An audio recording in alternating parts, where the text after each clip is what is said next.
Ang event namin dito, on new object. Ito yan, on new object. Ano ibig sabihin niya? Event yan. Event yan. Pagka may bagong object.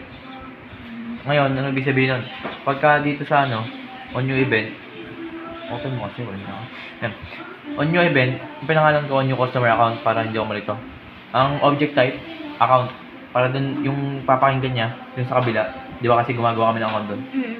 Papakinggan niya yung account na object. Pag may bago na, magti-trigger siya.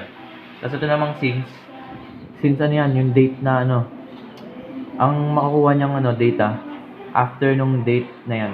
So, sinat yan, bago yung araw na ginagawa ko siya. Yan. Sabog na yung utak ko. Tapos, yun, itong configuration, ito yung medyo tricky. Ito yung pagkoconnect niya sa ito yung ipag-connect niya sa Teka lang. Mind blown. Galing niya. Paano natin na-explain yan? Ayan. Paano natin gagawin Ito yan? yung authentication namin. Ito yung authentication sa Salesforce to. Ayun yung account mo dun sa Salesforce. Paano kaya namin gagawin? Ha? Ayun ba yung account mo? Account ko yan sa Salesforce. Same password yan. Salesforce 123. Baka lumayo na ng tuluyan yung yun. account lang yan. Tapos itong security token, madali lang i-generate yan. Hindi nyo po problemahin yan. Ngayon, yan. Pag nag-connect, pag nag-success yan, goods na yan. Pag yan, pinoblema namin na. Hindi yan. May problema na ako ngayon agad. Yan. Bali yan. Yun yung config na yan. Doon yung kukunin sa account na yun. Sa Salesforce 1. Pinangalan ko ng Salesforce 1 yan. Yun yung account ko sa Salesforce 1. So, doon siya kukuha. Ngayon, ang frequency na ito, every 5 seconds, hindi check. So, kaya 5,000. 5 milliseconds yan. Tapos yun, after nan, transform ko yung message. O yung kong JSON. Ginawa ko lang yung JSON, di importante. Hindi masyado important. Ayan lang yun. Output application / JSON payload. Yun lang. Yun lang yun. Pakita mo yan. Payload, yan lang yun. Transform ko muna para ano yan para sa logger dito. Para pag pinakita din sa sa may console, nakikita ko yung data ng maayos. Hindi bara-bara. Ang galing mo! Tapos, Paano yun? dito sa JSON file? Oo, ginawa ko munang JSON. 'Di ba pag nakuha natin yung yung event, nandun yung yung information tsaka yung data. Ginawa kong JSON para maging readable sa human. Kasi ang pangit nun parang yun Scamber-lambers yun Tapos itong transform message. Tapos ito, ang gagawin naman nito, application Java, magiging Java naman siya. Ito, ang ginagawa naman nito. Ito na yung sa pag-create natin ng ng lead. Yung paggawa namin ng lead dun sa sa Salesforce 2. Okay? Ang ginagawa niyan, application Java.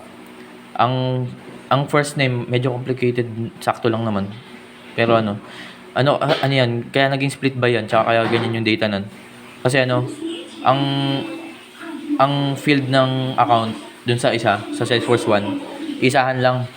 Magkasama lang yung doon, yung first name tsaka last name. So dito kailangan ko pa i-split para makuha ko yung yung first name tsaka last name. Para may assign ko dito kasi require siya ng ng last name. Yung first name optional pero ang pangit pag wala, diba? Recommended daw kasi yan. So yan, payload.name split by space. Anong payload yan?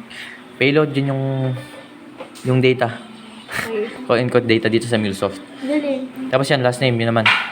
Yung error na yan, huwag niyo papansin yan. Ay, paano pala nagkaroon ng ganyan-ganyan? Magkakasunod. Diyan, drag lang yan. Dito lang? Oo, dadrag mo lang yan dito. Dadrag mo dyan. Sunod-sunod na yan. Ayan. Yan yun. Oo nga na. Ang galing mo. Tapos yun. I-split ko dito. Di yung 0, yun yung first name. Yung 1, yun yung yung next. So, medyo hindi siya dynamic. Ano lang yan. Patch up lang yan kasi kami naman mag-input ng data kaya Kaya alam namin yung input talaga. So, isang lang. Halimbawa, Angelo James, yun lang. Tapos yun. Ano na to? Ano yung customer? Wala, yan? Custom string lang yan. Na-i-assign dun sa may company nila.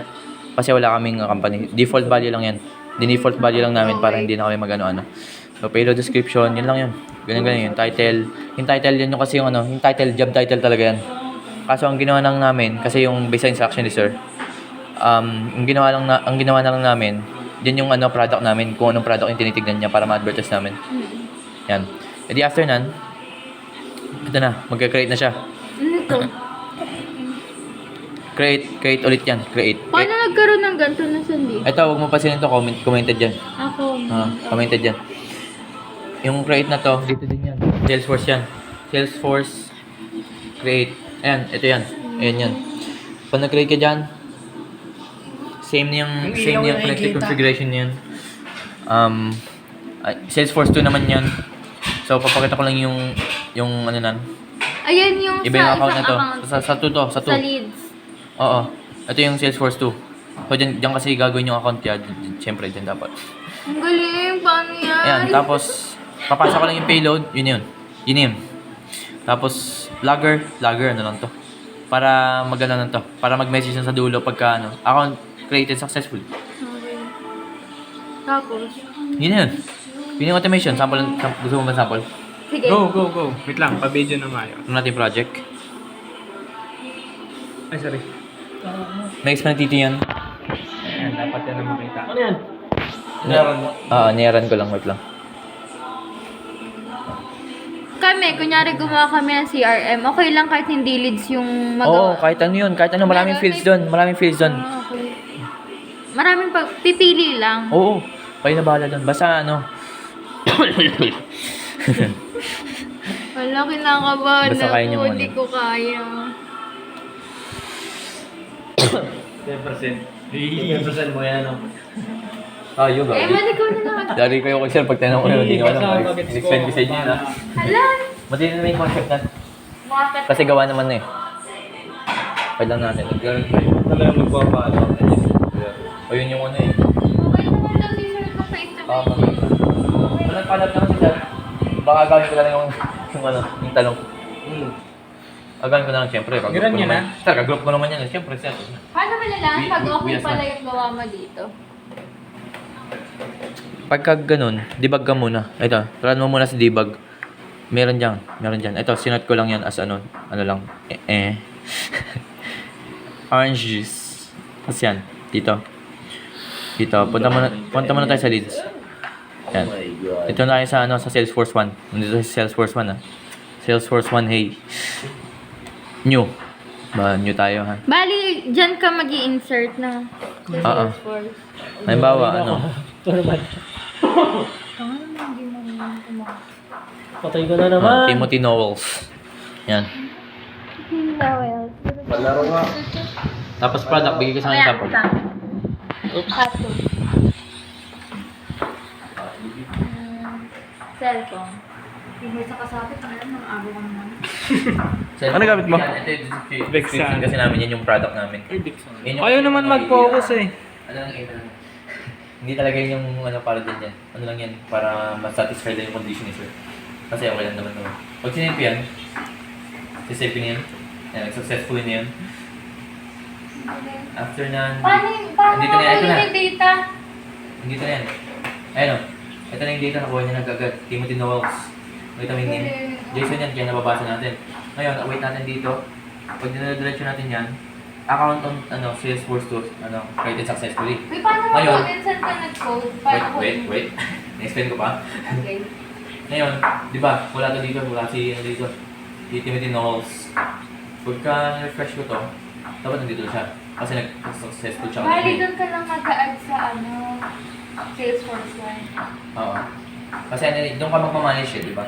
Sa Salesforce yung magmamanage. Dito yung sa Salesforce yung automation, based on instruction itself. Kung pagka naman tayo dito, si Timothy Knowles.